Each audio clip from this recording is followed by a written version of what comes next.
From grit to glam, the women of Team USA are flipping the script on what longevity looks like in the winter edition of Women's Health. They just turned it on the second they got on set, and it was so much fun. The Women's Health 2026 Olympics issue celebrates longevity. We really wanted to explore what it takes to be an athlete for actual decades while also living a lot of life outside of that. I try to just find my style and lock in a run. Athletes like snowboarder Jamie Anderson, Olympic gold medalist, and now a mom of two.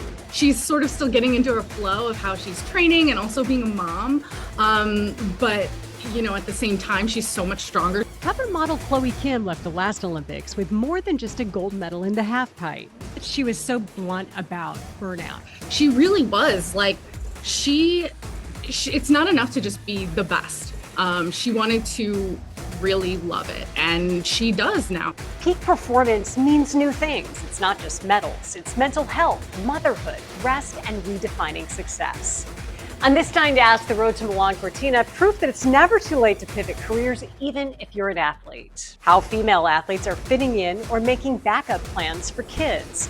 Redefining what's a win, advice on giving yourself some grace to work on your grit. Download Dying to Ask on Apple or Spotify, or watch it on YouTube. Amanda, talking about longevity and Olympic careers didn't used to go hand in hand, but it is amazing this year, and especially because of the women of Team USA, it's legit changing how we look at sports. Yeah, it really is. I just am so inspired by all the women in our package, all the women of Team USA. I'm so excited to talk about more of them. Their careers are truly inspiring and honestly something that we can all relate to. It's truly inspirational and not just aspirational anymore when we talk about athletes. It's really special. How did you settle on longevity being the theme with these Olympians?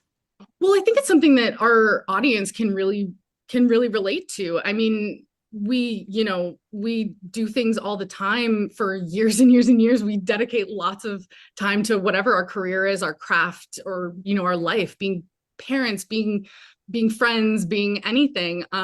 Granted, we don't do things in our day-to-day life with, the pressure of a nation behind us, you could say, but yeah, thank goodness. But we do still need to think about longevity and how we can be there for our lives and for the people we love as long as possible. And these athletes are the prime example of that. So when did you actually start planning out the issue? How far in advance does that start? We really, I think probably the day I got home from Paris in 2024 was okay, what's next? Let's start planning the next issue. But I would say logistically, we really started hammering things out this summer. I have to say I was on maternity leave for a majority of this summer, so I didn't get to be there for the entire process. But I know that the team was just absolutely all in on it. And then we shot it in the fall, and the rest was history. That's great. Okay, so how did you choose the specific people? I mean, you've got a really good mix of Olympians and Paralympic women in here, and they're all incredibly inspiring. So maybe we start with your cover model, and that was Chloe Kim, who I've been covering her since she was 13 years old. Oh my gosh. And every time I look up her current age, which is, in her 20s, I'm like, how is she still that young? And she's done so much. She has found the fountain of youth, I swear. She has done so much growing since then, though. And that's really the reason why she's on our cover. I mean, she has made the biggest mental pivot between 2022 to now. We were talking about this earlier, but in our story, she was on top of the world after Beijing. She won her second gold medal. She had it all. But she still felt like her relationship to snowboarding was a hot and cold boyfriend in some ways. And some of those low days were really, really low. And that wasn't good enough for her. Medals aren't everything. She really felt like she needed to, work on herself mentally. She needed to go to therapy. She's so open about that. And I think that's so inspiring to so many people for so many reasons. And I love that she shared that. And, her main goal going into this Olympic cycle was, okay, maybe she was working on some cool new tricks and she's really excited about them, but it was mostly just to love what she does. And right. It's just so awesome. I love that she was so blunt about burnout. And I know that there are some people who will maybe hear this or read this. They're going to be like, wah, you're an Olympic medalist, you're burned out, and you snowboard all day. But the truth is, like, snowboarding is her job. And we all, if we're doing our job at that kind of a high level with, a nation's hopes on your back, that is a lot of pressure. And she's been doing it since she was a kid. She's never really stopped. So I kind of appreciated that she was so honest about the fact that she just was as good as you think it was too much. Yeah. And it doesn't matter if you're an Olympian or if you're someone with a 9 to 5, like that's real. And if your head is not in it, you're never going to be able to reach the height that you believe you can without that focus first. And so I think it's so critical that she was like, I got the tricks are not like, that's one thing, but like really having my head in the game is a whole other thing. Is all of it. That is very relatable. The thing that's not relatable about her is that she has a Zen room in her house. I know, right? I need this. I need it. Oh my God. The way she described it, I was like, okay, I just want to curl up on that couch. I just want to like lock in, plants around me, like beautiful place to take a nap, truly. No kidding. That's amazing. Another person that you followed whose career has had great longevity. Again, someone else I followed since she was a teenager is Jamie Anderson. So she's an Olympic medalist from South Lake Tahoe, snowboarder. And seriously, I've been covering her since she was in high school. Oh yeah. She now is going toward another Olympics and has given another shot after having 2 children. Only 5 months ago, was when she resumed snowboarding again. She's breaking ground for women in her sport who might think that you can't necessarily pause to have a family and still be at a high level. And she has changed everything for them. Yeah, it's so impressive. Oh my gosh. I mean, she had her second daughter in April and she was back to training in August, which, for me as a new mom, I'm like, absolutely not. Like, I'm still trying to find the time in my day to work out like a couple times a week. And she's like fully training. And she, while she says in our story, she really feels like she's still trying to get into a flow with it. I feel like she's mastered it. She's, she says that in the story that she trained and then she would like go home and she would nurse and then she would like do some recovery. And she really has she is really like such a role model for so many women and so many moms out there. And I also love that she says in our story, you can't rely on other people to do this for you, right? Like you have to do it yourself. You have to get over the fear. She's had a lot of fear of injury, and I'm sure that can only be elevated when you have kids. And she has really just had to lock in and know that she's the only one that can do that for herself. And I think that's like, oh my God, it's so inspiring. Yeah, I did a podcast with her. And at the end of the summer, I had been talking to US Ski and Snowboard, trying to figure out, is she coming back? And I knew she was on maternity leave. And US Ski and Snowboard said, well, she's on maternity leave. And I said, well, you've never actually said that over the years that I have reached out to you for an athlete. That had never happened before, but she was on maternity leave basically for 3 years between the 2 children. And it really kind of set this new precedent. I think, win, lose, or draw in Milan, she has already won a major achievement, I think, for female athletes, which is pretty cool. Absolutely. I mean, when I say she had her second baby in April and she was back in August, that was not like she had her baby and then she was training. Like she took time. She let her body rest. And that is, I mean, we talk about Chloe's Zen room. Like there really is a theme running through these stories that like rest, sleep, recovery is so crucial. Yeah, well, she was doing the whole manifesting and visualization and like mindful training out in the woods long before everybody else. Before we talk about some of the other athletes, can we talk a little bit about the shoot itself?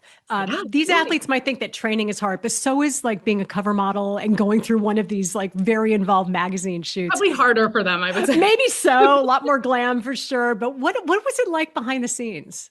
Oh my gosh, the team was just raving about it. We love shooting athletes and dancers too, because of the level of body control, body awareness. They just like the way they lock in for their sport, they lock in for a shoot, and it is so fun. They were so game for anything. Like in some of these photos, Jamie's a great example. In one of her photos, she literally looks like she's flying, and that's because she is. She was like strapped to that board, jumping up, like she was going for it. We were like, "Are you sure?" And she's like, "Yes, like I can do That's so it." cool. There's an awesome photo that's running online of Mystique Rowe, who is the skeleton athlete, and she's fully like diving onto the board, and her legs are in the air, and she is just incredible. Like they went for it, and they were all so excited about the concept of the shoot, which was all based on mirrors. Can you explain that a little bit? Because you kind of gave it, I mean, sometimes you go on location for something. This was all shot in the one location, but you used really interesting techniques to achieve these photos. Yeah, so we wanted to create the idea of expanse and crisp mountain air and, ice and everything that you think of when you think of the Winter Olympics. We wanted to create that at our studio in Hearst Tower in New York City. So the way we did that was we had a mirrored floor and 2 mirrored panels, and it really just like the reflection created this like glowy, amazing like idea of snow. And then for Chloe, we added a panel that was sky and clouds to really, like level that up for her, for our cover star. And yeah, the athletes were all so excited about the mirrors. I think it felt really fun and different, like something they'd never done before. And the vibes on set were just so high. Like the camaraderie was amazing. I think sometimes people think of athletes and they wonder what it must be like when they all get together in a room. Like, is it competitive? Is it, and they were all just so excited to see each other or meet each other. They're all so bonded by this like unique experience of being at the Olympics that so few people can relate to. And like, they were just all friends and hanging out, and it was so much fun. That's awesome. You also had a chance to highlight some of the Paralympians. The Paralympics, of Yeah. course, come up after the Olympics. They'll be coming up in March. And one of the athletes that you got to spend time with is Brenna Huckabee. I'll say it again. Somebody else I've covered since she was a teenager. I think she was 19 when I first met her. And she's really interesting because she also is a mother of 2, but also still very young, only 29 years old, but already a 4-time Paralympic medalist. Yeah, like unbelievable. She says in our story, that she struggles sometimes with the idea of being a mom and being an athlete, which I think as working moms, like, again, a lot of people can relate to that. But she said at the end of the day, she loves showing her daughters what's possible. And I think that's so beautiful and so true. What I love about Brenna is she says, there's a bit in our story where we asked her how she stays motivated. And you would think, you might have an idea of what an athlete might say to that question. And she said, I don't. And that is because she said, action breeds motivation, right? Like she does her workouts when they're hard. She does her workouts when she doesn't want to. She just does them. And that's where her motivation comes from, is just that action, which is, that's a lesson that I took away from that for sure. The line that she used in the article that I actually wrote it down because I'm like, I've been looking for this line my entire life. It's not good or bad. It just is. Mm-hmm. And I think that that's such a great reminder to all of us, is that, the highs, it's never as good or as bad as you think it is. Sometimes you just got to like move forward. And that's what they've all been doing. Yeah, it's really, I mean, there's so many nuggets in here that I feel like I'm really like holding close and taking with me into my life. And that's really what we wanted to do with this package. The other thing that she mentioned that I also thought was hilarious was that she likes to do granny crafts. Okay, these granny crafts with the 20-somethings are everywhere right now. I love it. Oh my gosh, I know. But I mean, again, we come back to the rest and recovery. Like that kind of stuff really shuts your brain off. Like, of course, like that's such an awesome idea, actually. Like, she's not like rotting on a screen. She's like doing something really cool. Yeah, like that's she's another like hobby. Doing like crocheting or sewing or whatever it happens to be, which I thought was so good because there's so many like the takeaways I found from this year's issue. They weren't as much physical. Like I wasn't like ripping out a page so that I could do the workout later, which is quite honestly what I've done with women's health for like the last 20 years. Instead, I was taking these ideas of focusing on rest, focusing on doing like defining what is rest, doing nothing at all. or having singular focus of doing one thing at a time, which as a new mom, I guarantee you probably never do anymore. You know? Literally never. But like Jamie Anderson finds a way, and I'm like, Yes. hey, if she can do it, I can do it. So what are your big takeaways when it comes to longevity and how we can maybe take some of these secrets from Olympians? Like if you were to take like three of your favorite things that you learned in interacting with these athletes over the last couple of months, what are the three things that you're taking with you into your life? Three things. Oh my gosh. I really, well, I have to mention Oksana Masters, who is the Paralympian who, I mean, you want to talk about burnout? She does 4 sports. Yeah. Summer and winter. But she said, she really she fell in love with skiing when she tried it and she fell off the rocks and she realized how hard it was. And that was what made her say, I want to do this. And man, like doing things that scare you is so hard. And she took that and made a career out of that feeling. Yeah. And oh my gosh, like even just little things that we do day to day, I feel like that is like something we can all do a little bit more of. I also think about Mystique Rowe, the skeleton athlete who I was talking about before. She found skeleton later in life. She was a college track star, and she found that, so much of the power of the skeleton, the sled, comes from this sprint that they do at the beginning. And she found that her skills really translated well to that. And I love that she said in her story that she still does some of her old track workouts. Yeah. She found what works for her, and she's not changing them because a coach said this is how a skeleton athlete trains. She does what works for her and she leans into that. And I think that's really important to take away too. Like, don't overcomplicate things. Like, stick to what you know sometimes. Like, yes, it's good to get out of our comfort zone, but it's also good to, when you know what works, to like really lean in. And she's an absolute superstar at skeleton. So she's I love that. doing Well, something and right. it also reminds us that when we do try something new, whether it's a new chapter or something different in our job, there's always something from your past that maybe you can build on. I love that example. She's so cool. I absolutely love her story. And I'm like, God, there's so many lessons. Well, maybe like the mental resilience part, because every single one of these athletes talked about training their brain. Yes. Every single one.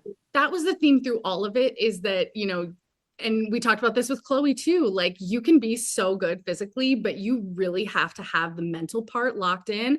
And I think every single one of these athletes show that, and they show that, going back to longevity, you're not limited by your age or, really anything about you. I think about Paula Moltzon, who's the skier. She has a partnership with a reproductive medicine clinic, which is like a new thing in alpine skiing. And she did that because she's 31 and she's like, I haven't even peaked yet, but I want to have a family one day. And she prioritized freezing her eggs. And like she says, I want to show people that you don't have to be limited by your age or fertility, anything. You can still be the best and have everything you want. And I love that like just this limitless energy kind of courses through the whole package. Okay, speaking of limitless energy, you're going to need it next month in Milan. Oh You're going to need it I know. in February. Tell us about how Women's Health is planning on covering the games.